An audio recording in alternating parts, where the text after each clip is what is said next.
We are both certified financial fiduciaries over at Nelson Financial Planning. So before the break, we were talking about whether rental real estate makes sense. So we were going through kind of the pros and cons and the order of things to kind of think about, things to keep in mind. So as a quick recap, there are many, many enticing benefits to rental real estate, but it could be costly if not fully considered. So what we see is clients typically run negative at first. Many go negative for a couple of years down the road because maybe they purchased a house that needs some work. Maybe the mortgage payment is higher than the cost of rent at that time.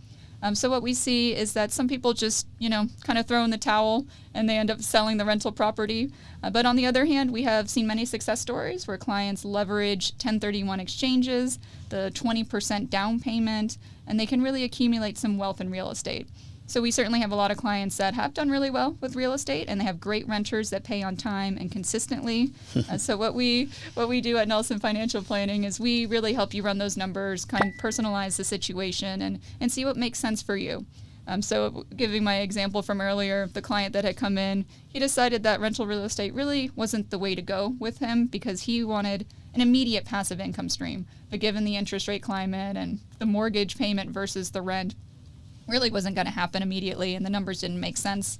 Additionally, he valued liquidity and the flexibility to just retire on a whim, run off to a coastal island at any point without being held up by a lengthy closing process. So if you missed any of that segment, feel free to watch our podcast, and you can find it on a host of plethora stations on our website. So Rob, take us away with some Social Security. Yeah, thanks, Kristin. That's very interesting information.